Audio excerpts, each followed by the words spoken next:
गणेश विसर्जन को लेके फिर से एक बार विवाद खड़ा उठा है। हैदराबाद के टैंक बॉन्ड मतलब हुसैन सागर भी इसको कहा जाता है, यहाँ पर है। यहाँ पर गणेश विसर्जन 17 तारीख को बड़े पैमाने पर तकरीबन 50 से 70 हज़ार गणेश मूर्ति का यहाँ पर विसर्जन होगा।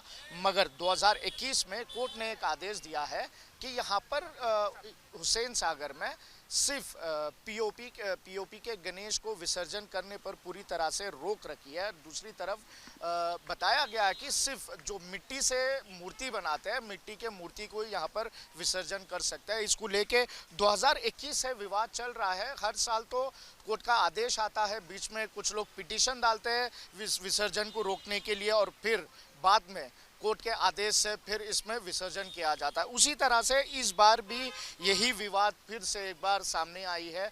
तो यहाँ पर कोर्ट का आदेश ये दिया गया है कि पीओपी का जो मूर्ति बनते हैं, पीओपी का मूर्ति विसर्जन के लिए आते हैं, उसके लिए जीएचएमसी को आदेश दिया गया है। ग्रेटर हैदराबाद म्युनिसिपल कॉरपोरेशन को एक सेपरेट सा एक पॉन्ड के तरह बनाकर वहाँ पर मूर्ति का पीओपी के मूर्ति के विसर्जन करना चाहिए। और जो टैंक बॉन्ड की बात है, जो हुसैन सागर और विनायक सागर भी कहा जाता है इसको, यहाँ की बात है सिर्फ मिट्टी का गणेश को यहाँ पर विसर्जन करना चाहिए। इस तरह की कोर्ट की आदेश आई है। मगर उस दिन देखा गया तो जो 17 तारीख को यहाँ पर विसर्जन वाला बड़ा दिन है, तकरीबन 50 से 70 हज़ार मूर्ति एक ही दिन में इस टैंक बॉन्ड में विसर्जन किया जाता है। मगर यहाँ पर एक बड़ा सवाल है, जीएचएमसी के लिए एक बड़ी चुनौती है कि क्या 50 से 70 हज़ार मूर्ति जो पीओपी के मूर्ति यहाँ पर आते हैं, क्या उसके लिए किस तरह की जीएचएमसी व्यवस्था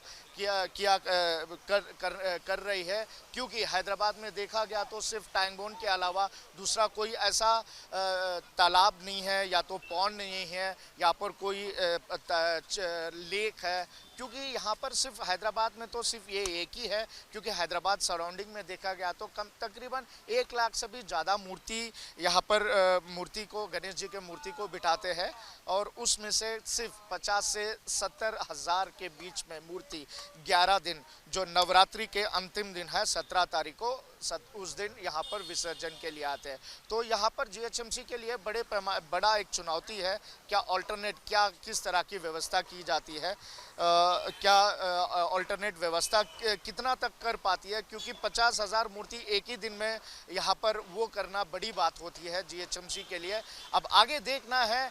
भाग्यनगर गणेश उत्सव समिति के द्वारा बताया जाता है कि हम लोग यहाँ पर पूरी तरह से मतलब जो विसर्जन का प्रोसीजर है, हम लोग पूरे गाइडलाइंस को फॉलो करते हुए यहाँ पर करेंगे। मगर पीओपी के मूर्ति के लिए अगर दूसरा कुछ व्यवस्था किए तो वहाँ पर डाइवर्ट होगा, वरना हम लोग यहीं पर ही करेंगे कहकर इस तरह की भाग्यनगर गणेश उत्सव समिति का कहना है। आगे देखेंगे कि भाग्यनगर गणेश उत्सव वालों से भी बात करेंगे, वहाँ के एडवाइजर से बात करेंगे, वहाँ के अध्यक्ष से बात करेंगे, क्या वो कहना चाहते हैं इस कोर्ट के आदेश पर। क्या दूसरी व्यवस्था की जा रही है, या तो उस बड़े पैमाने पे जो 17 तारीख 11 नवरात्रि के अंतिम दिन पर यहाँ पर मूर्ति यहाँ पर विसर्जन के लिए आते हैं, यहीं पर निमज्जन करते हैं। कैमरा पर्सन सूर्या के साथ राजकिरण, न्यूज नेशन हैदराबाद से। न्यूज नेशन अब व्हाट्सएप पर खबरों के ताजा अपडेट के लिए न्यूज नेशन के इस क्यूआर कोड को स्कैन करें।